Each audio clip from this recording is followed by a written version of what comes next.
te agradezco en verdad esta ventana para querer conversar acerca de la candidatura, sobre todo porque ahora recién se confirmó que sí va a ser en mayo. Sí. No, o sea, todavía no, falta el Senado. Oh, todavía falta. Bueno, pero está más cerca de eso.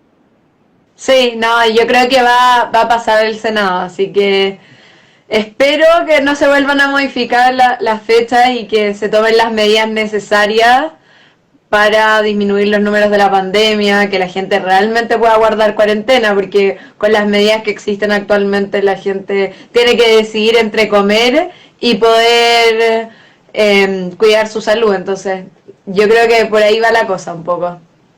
En el fondo pensar, o me muero con el virus o me muero de hambre. Exactamente. Y el gobierno no ha logrado entender ese punto, que la gente, por más que los restrinjan y los restrinjan, si es que no tienen para comer, no se van a quedar en las casas, y tiene toda la lógica. Porque o se mueren del COVID o se mueren de hambre, no tiene ningún sentido. Uh-huh. Claro, claro. Bueno, ahora sí, iniciar oficialmente, y iniciamos la conversación, pero no hicimos la presentación. Estamos en el Traficantes de Cultura en vivo, a través de la cuenta de The Libro Show y en posterior emisión a través de Radio Touch Mundo Películas. Y hoy esta tertulia constituyente nos junta con Galina Bocín, estudiante de Derecho, además de candidata a la Convención Constitucional por el Distrito 9, correspondiente a Cerro Navia, Conchalí, Huachuraba, Independencia, Lo Prado, Quinta Normal, Recoleta y Renca. Oficialmente, Galit, bienvenida, muchas gracias por aceptar esta invitación. Gracias a ustedes por invitarme, me encanta siempre estos espacios de conversación, así que los agradezco mucho. Galit, quiero irme directo a las motivaciones. ¿Qué te motivó a presentarte a la constituyente, a ir como candidata? Bueno, en primer lugar, una historia familiar. Mi familia siempre se hablaba de política, una familia muy política. Mi abuelo fue férreo defensor de los derechos humanos durante la dictadura. Tengo familia que fue exiliada, que fue torturada. Entonces, siempre la política fue un tema de conversación dentro de la mesa. Además, considerando que tengo 2 tías abogadas, un abuelo abogado, mi mamá es abogada. Entonces, siempre el tema obviamente que iba a surgir. Y también eso me motivó a entrar a la Universidad de Chile, a la Facultad de Derecho, porque es una facultad que se caracteriza por su vocación por lo público. Y ahí también me involucré incluso más en la política, siendo que igual en el colegio ya había explorado un poco, siendo centro de alumnos y todo. Y en la universidad fui Federación de Estudiantes y Jóvenes Judíos, fui directora política y vicepresidenta de esa federación, me involucré en una coordinadora feminista, y todo desembocó de alguna manera en la movilización, en las movilizaciones sociales de 2019, de las cuales participé activamente, y yo creo que ahí está toda la motivación para participar de este proceso. Ver cómo la gente se organizó y se levantó y dijo, basta, ya no queremos seguir como estamos hoy en día. Y eso fue lo que me motivó a postularme como candidata constituyente. Además que fui apoderada general de local por la opción Apruebo Convención Constituyente, y pude también ver el fervor que se generaba en torno a estos temas y cómo la gente estaba interesada realmente en crear una nueva constitución. Y tomando en cuenta de que mencionas a la familia, y en la familia es dado, en tu familia al menos, hablar de política, porque entiendo que tu padre también va de constituyente. Sí, pero él va por el bando contrario, él va por Evópoli. De repente ahí se ponen un poco candentes las conversaciones, porque igual nos peleamos en la mesa. De hecho, mis hermanos, mi madrastra nos odian, porque cada vez que empezamos a hablar de política terminamos un poco peleados y todo. Pero eso también demuestra que dentro de la familia existe la democracia, de alguna manera. Como si lo vemos en el fútbol, las conversaciones dentro de la cancha, afuera, todo bien, tranquilo, un cafecito, todo eso. Sí, exacto. Vas como independiente por el Distrito 9 en la lista de la prueba, con cupo por el PPD. ¿Cómo fue ese acercamiento? La verdad, yo nunca he militado en ningún partido, tampoco había tenido jamás una cercanía con un partido. Y empecé a plantearme, primero decidí ir de candidata y dije, ¿por qué partido debiese ir de candidata si es que voy por un partido o si voy a ir de independiente 100%?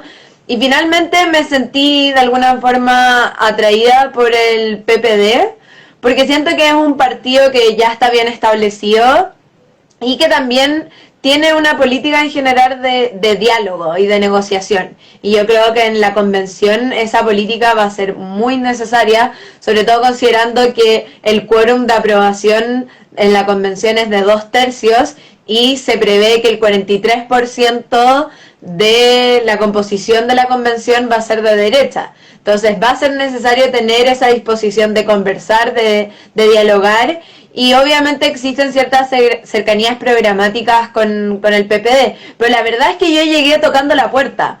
Como cualquier persona, no tenía ningún contacto en el PPD, nada. Llegué tocando la puerta, rellené un formulario, empecé a conversar, a conocer más gente y así llegué. ¿Y la opción del Distrito 9? De alguna forma hay una designación del distrito o tú escoges ir por este distrito? O sea, siempre hay de alguna manera una cierta designación, pero a mí me querían cambiar de distrito.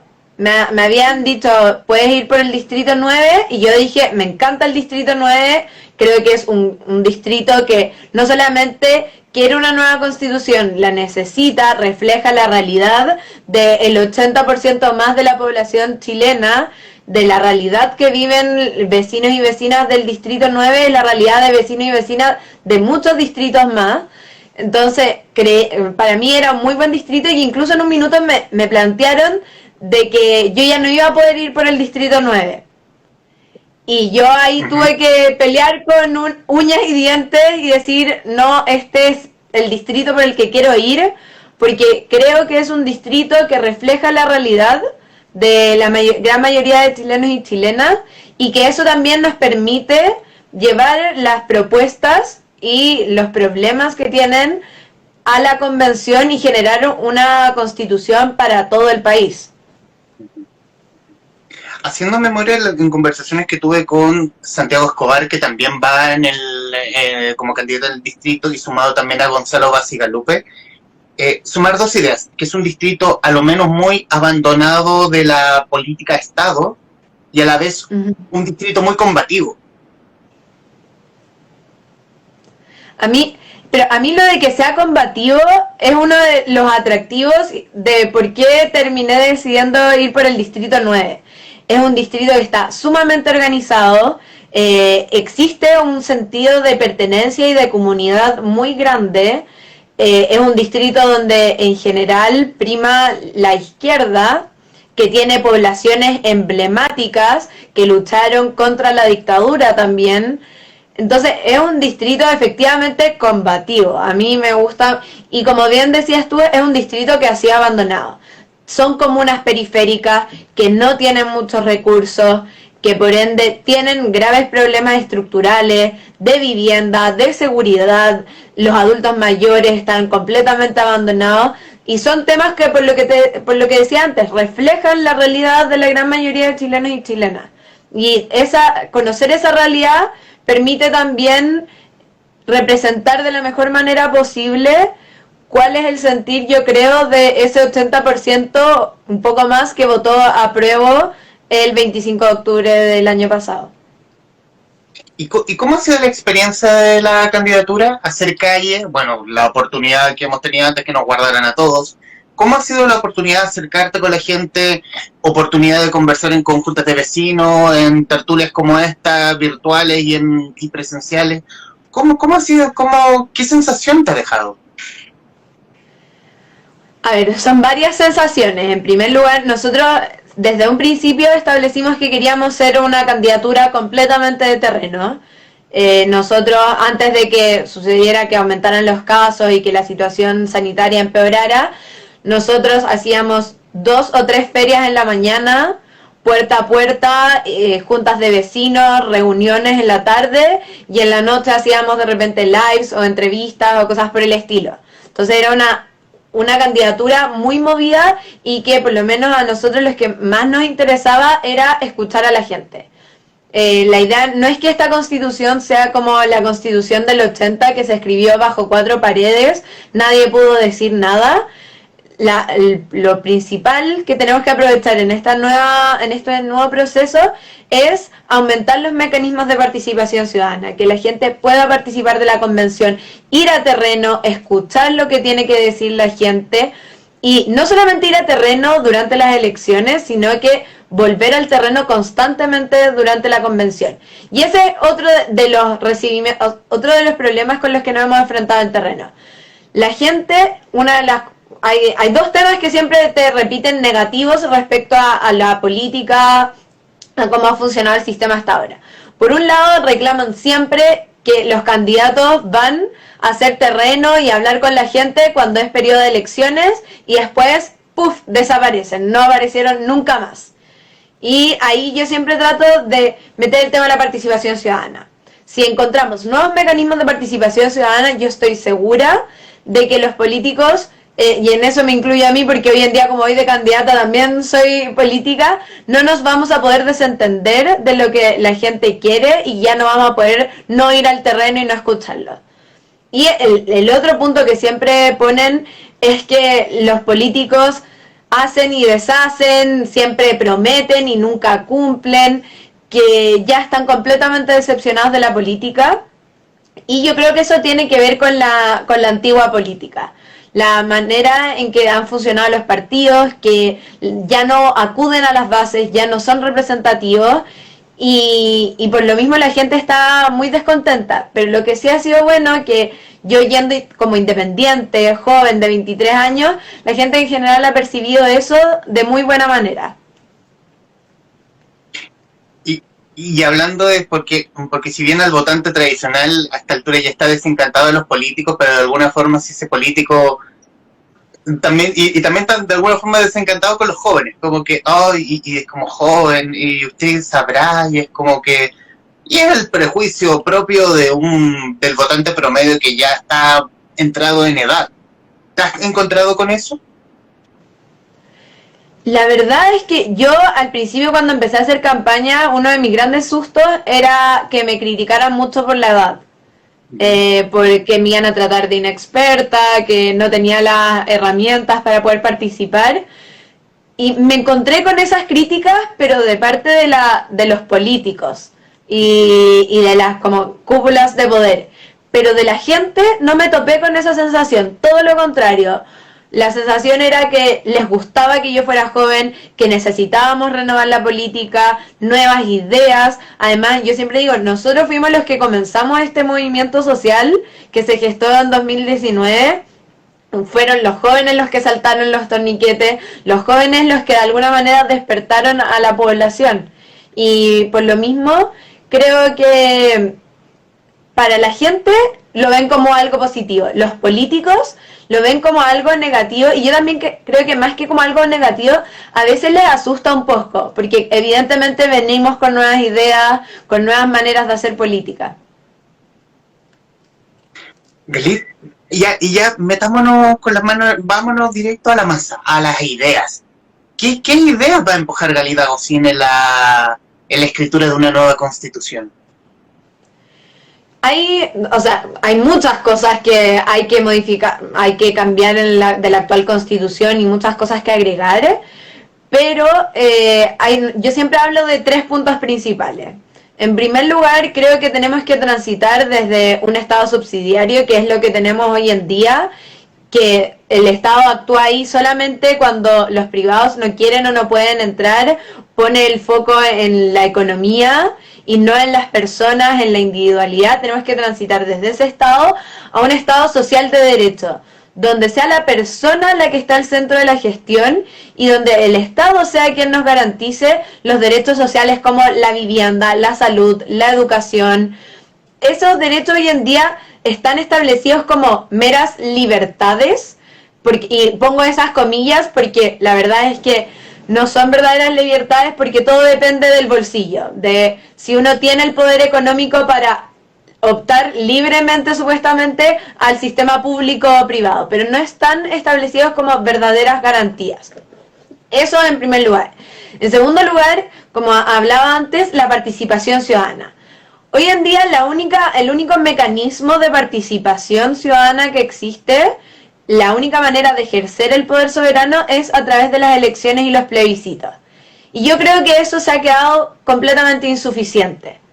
Y por lo mismo tenemos que buscar nuevos mecanismos de participación, no solo durante la convención, sino que de manera posterior, como lo son, por ejemplo, el referéndum revocatorio, que si somos nosotros mismos los que elegimos a nuestros representantes bajo una elección popular, nosotros también debiésemos tener la facultad de sacarlos de sus cargos cuando no cumplen con lo prometido, no cumplen con lo que se les ha, con el mandato que se les ha entregado. También, por ejemplo, la iniciativa popular de ley, que una cantidad de personas con firmas puedan generar un proyecto de ley y que se tramite en el Parlamento. Las personas sabemos perfectamente qué es lo que necesitamos, qué es lo que queremos. Como que ya se acabó ese periodo de subestimar a las personas, a los ciudadanos y ciudadanas, nos toca tomarnos el poder. Y obviamente la participación ciudadana durante la convención. Evidentemente tienen que participar las organizaciones de la sociedad civil y no solamente ir a opinar por opinar, sino que sea una opinión deliberativa y que deba ser escuchada y que por lo mismo deba ser incorporada dentro de la discusión. Y por último, pero no menos importante, creo que tenemos la oportunidad de tener una constitución construida en paridad. Y por lo mismo no podemos perder la oportunidad de tener una constitución que se encuentre permeada en su totalidad por la perspectiva de género. Que sea reconocido el trabajo de cuidado que en su mayoría es ejercido por las mujeres, que no es remunerado, que no cotizamos y por lo mismo seguimos empobreciendo a las mujeres. También que establezcamos, garanticemos los derechos reproductivos y sexuales. No puede existir una igualdad efectiva entre el hombre y la mujer si es que las mujeres no somos dueñas de nuestros propios cuerpos. Eso es básico. Que exista educación sexual integral, la igualdad salarial, que igual trabajo signifique igual sueldo. Y esas son más o menos algunas de las propuestas. Tenemos muchas propuestas más y la gente, si quiere, puede revisarlas en nuestra página web o en Instagram. Revisando también tu cuenta en Instagram, también es poder hablar de garantías de derechos esenciales. Por ejemplo, agua, el derecho a la vivienda, educación, la protección de los animales como sujetos de derecho. Poder dar, que no sean objetos y que no... ponerle un poco de humanidad en el fondo. Eso. Y también establecer la protección de identificar y proteger a ciertos sujetos vulnerables, como son las mujeres, las minorías sexuales, no minorías sexuales, las diversidades sexuales, también la infancia, proteger la infancia. Tenemos que proteger a nuestros niños, niñas y adolescentes. Hoy en día nuestra Constitución no establece ningún tipo de protección y son sujetos especialmente vulnerables, sobre todo considerando los últimos hechos que acabamos de ver en el Sename y que no es nuevo, viene ocurriendo hace mucho tiempo. Entonces, tenemos que garantizar derechos y establecer sujetos especialmente vulnerables, establecer su protección. Una protección real, no solamente que de la boca para afuera decir los niños primero, que estén en verdad los niños primero, los niños, niñas, adolescentes primero. Hoy en día, por ejemplo, se habla de la igualdad en cuanto al acceso a la justicia, pero los niños, niñas y adolescentes no tienen un abogado. Entonces, ¿de qué acceso igualitario a la justicia estamos hablando? Sobre todo considerando que son sujetos especialmente vulnerables y por lo mismo debiesen tener un abogado. Ajá. Claro. Gali, y hablar también, he hecho la misma pregunta a otros candidatos respecto del funcionamiento del Estado. O sea, el funcionamiento del Estado, del hecho de que sea tan burocrático, que hace que hechos como, por ejemplo, el Sename o lo que ocurrió hoy en la mañana, de que si bien se aplazan las elecciones, pero centros comerciales siguen abiertos, se le ordena a la gente guardarse en la casa, mientras como ellos generan dinero. Las municipalidades no pueden frenar el tema del permiso de circulación y a su vez hay filas enormes para poder pagar la misma. ¿Cómo no sé si se achica o se agiliza más la función del Estado en ese sentido? Yo creo que la manera, en primer lugar, es estableciendo verdaderos gobiernos locales. Siempre se habla de que los municipios son la puerta de entrada de las personas al Estado. Pero hoy en día los municipios no tienen tantas facultades para poder responder efectivamente a las necesidades de las personas. Y son los que están más cercanos a los vecinos y vecinas.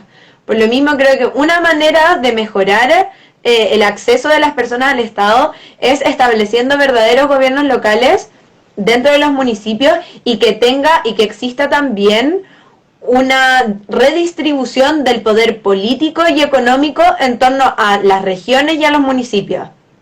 Hoy en día existen, como decía antes, municipios que tienen muy pocos recursos, que no tienen acceso a alumbrado público, que no tienen bien hechas las calles, que no tienen los recursos para proveer seguridad, y otros que tienen drones dando vueltas por todas partes, que tienen 18 metros cuadrados, casi 20 metros cuadrados de área verde por persona, siendo que en comunas de pocos recursos son 3 metros cuadrados de área verde. Esa es una manera también de mejorar los gobiernos locales y las regiones. Descentralizar no solamente en torno a las regiones, sino que también descentralizar en torno a la misma región metropolitana y que no existan, como se habla siempre, de comunas pobres, sino que todas las comunas estén en el mismo nivel. Galit, y quiero salirme solo un poco de la conversación, pero hacer una pequeña pausa, porque obviamente haciendo la tarea, hice la tarea, profe, respecto de, hay un punto donde dice, así soy, si uno revisa Instagram como para conocer a la candidata, y vemos que la candidata también se declara lectora, nosotros también, esto es un fondo de verdad, no es un fondo comprado en Amazon falso. Sí, no, además son libros actuales, yo tengo varios de los que veo ahí. ¿Se declara lectora candidata? Completamente. Además estudio Derecho. Si no leyese, no podría estudiar Derecho. Aunque a veces igual por el tipo de carrera que elegí, muchas veces no tengo la oportunidad de leer tantos libros como novelas o por ocio como me gustaría. Pero existe el tiempo, antes de la candidatura por lo menos. O sea, sí, pero son tiempos bien acotados, por lo que te decía, porque en Derecho uno ya tiene que leer mucho, entonces de repente cuando uno termina de estudiar, cuesta seguir leyendo. Pero en el verano, en los tiempos libres, fin de semana, siempre hay algún libro o artículo o algo que estar leyendo, 100%. Y bueno, para la candidatura he tenido que leer muchísimo. Uno tiene que seguir aprendiendo, uno nunca deja de aprender y los libros son una de las mejores maneras para poder nutrirse y seguir aprendiendo. ¿Hay un género favorito suyo, candidata? Me gustan harto los libros como bien introspectivos. Me gusta mucho siempre se me va el nombre, que es un psiquiatra estadounidense que de hecho escribió El Enigma Spinoza, que tiene como varios libros de ese tipo, que hablan desde la psicología interna de los personajes. Como que uno llega a conocer a los personajes muy introspectivamente. Me he leído casi todos sus libros, me encanta. Realmente me fascina. Me gustan también las novelas policiales, las encuentro muy entretenidas. Y me gusta también leer, como ahí veo que tienes La Hoja en Blanco, Los Derechos Humanos, ese de Catalina, que de hecho estuvo en un live con nosotros, porque nos gustó mucho su libro. Está también Sí, y también está el libro ahí que hay varios artículos de distintos abogados. No, el azul, creo que es el... No, este es de Guillermo Pardex. No, al lado de La Hoja en Blanco. Ese. El sentido de la realidad de Isaiah Berlin. Uy, no. no, me confundí, creí que era otro. Pero efectivamente he leído harto para ahora para el proceso constituyente, compré el de la Claudia Hayes, también lo leí, era un poco más cortito, un poco más básico, pero también sirve harto. Por si alguien se quiere como introducir en el proceso constituyente, es bien bueno, también el de Jaime Baza, así que ahí hay que leer harto. No, este sí lo tengo acá. ¿Este? Sí, sí. El de Jaime. Pero el Enigma Espinosa de Irving de Yalom. Irving de Yalom. Me he leído casi todos sus libros. Me encanta, me encanta, me encanta. ¿Tiene un escritor favorito, candidato? Hernán Rivera Letelier. Siempre me gustó desde el colegio. Ya. Porque es muy real como escribe. Es como muy crudo. Entonces me gusta harto. No se da como tanta vuelta. Es muy chileno para decir las cosas. Entonces me gusta harto eso. Que habla también de la minería, de cómo es el país. Entonces es un autor que a mí en general me gusta harto. Hace poco de hecho sacó uno de La Habana, Muerte en La Habana, no me puedo acordar el nombre del libro, pero tiene una forma de escribir que siempre me ha llamado la atención, que es muy realista. Además, una de mis obras de teatro favoritas es como La Reina Victoria canta, no, ese, gracias.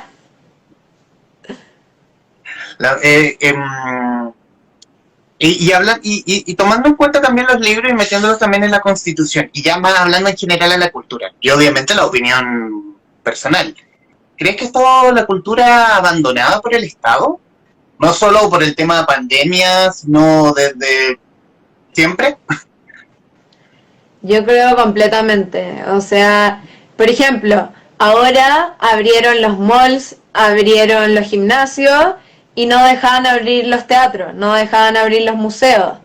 Eso demuestra en qué posición está la cultura dentro de nuestra sociedad. Y no tiene que ver con cuánto dinero tenemos o algo por el estilo, porque tenemos Argentina, que se encuentra en una crisis económica hace años, y todos los ciudadanos y ciudadanas de Argentina tienen acceso a la cultura. Y van a ver obras de teatro, y tienen la oportunidad de ir a museos. Entonces yo creo que efectivamente en Chile se ha abandonado completamente la cultura. Ponen el nivel de la cultura y no lo ponen como por un tema, porque si bien la salud sigue siendo primero, la cultura también abre un poquito también el tema de salud. Pues el tema es la salud mental en el fondo. Es que la salud, yo creo que es necesario tener tiempos de ocio. Y dentro de los tiempos de ocio también está la cultura. Entonces, si no le entregamos la importancia a la cultura, la importancia que se merece, también estamos dejando de lado los tiempos de ocio y nos estamos siempre focalizando en matemática, en ciencia, en lenguaje, pero a veces nos olvidamos de la cultura, el arte, la arquitectura, los museos, y esto también es igualmente importante para la educación de las personas. Uh-huh.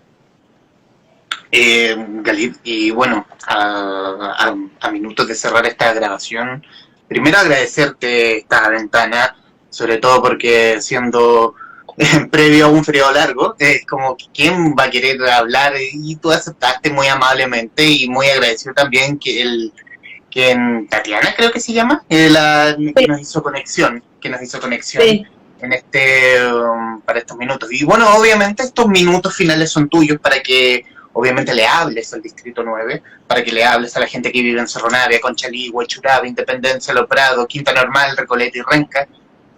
¿Por qué debieran votar por Galida Gosín para que vaya a su Pereira a escribir con este mismo lápiz la nueva Constitución? Bueno, primero agradecerte a ti el espacio. Siempre es grato poder conversar, hablar de la candidatura, hablar de la contingencia, así que muy agradecida de la invitación. Y me acordé cómo se llamaba la obra de teatro. La reina Isabel cantaba rancheras. Muy buena obra de teatro. Si tienen la oportunidad de verla, en verdad, o leerla, es espectacular. Yo me reía, la vi cuando muy chica y me reía a carcajadas. No sé si es muy apta para menores, pero es buenísima, así que se las recomiendo 100%. Y también hablar un poco de la situación en la que nos encontramos como país. Estamos viendo una situación muy compleja. Hoy día llegamos a más de 1 millón de contagiados por COVID. El gobierno no ha tomado medidas para que las personas realmente puedan quedarse en sus casas y cuidar su salud, porque tienen que escoger entre cuidar su salud y darle comida a sus familias.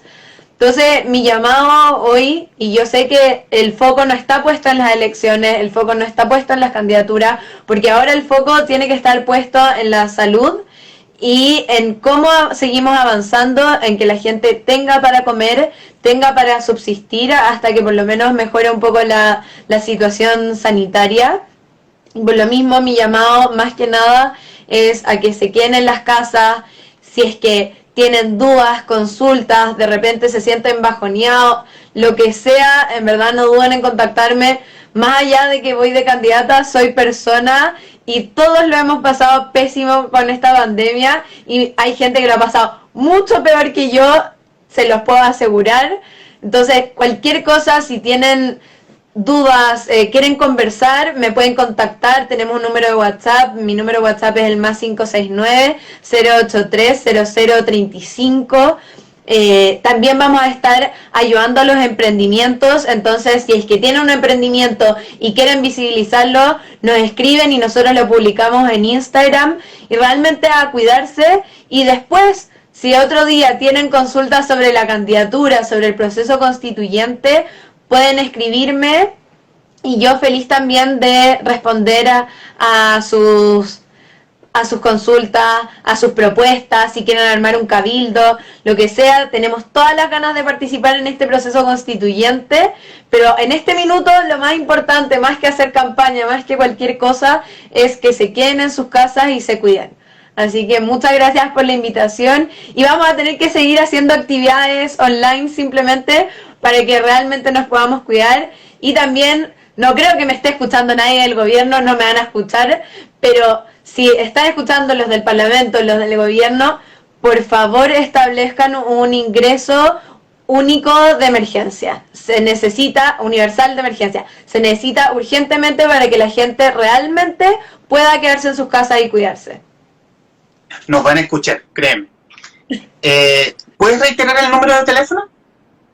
Es el más 569-083-0035. Yo respondo si no es el mismo día, en un par de horas. Si tienen cualquier, o sea, si es que están agobiados, si es que tienen un emprendimiento, si es que quieren ver si los podemos ayudar en algo, no duden en contactarnos.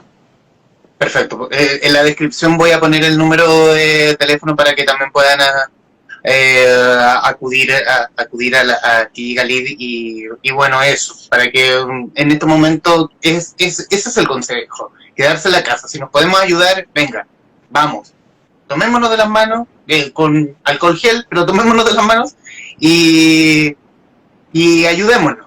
De hecho, y volviendo al punto del libro de Rivera Letelier, ¿será La muerte se desnuda en La Habana? Sí, ese, es buenísimo. Por favor, léanlo, es buenísimo. Excelente, excelente. Es que tengo un pequeño libreto virtual acá y también Google ayudó. También me sonaba, no lo recordaba exactamente. Bueno, reiterar nuevamente los agradecimientos a Galida Gosín, candidata a la Convención Constitucional por el Distrito 9, correspondiente a Cerro Navia, Conchalí, Huechuraba, Independencia, Lo Prado, Quinta Normal, Recoleta y Renca, que muy amablemente conversó con la guarida de los traficantes de cultura. Galid, muchísimas gracias y suerte en lo que venga. Muchas gracias, cariño.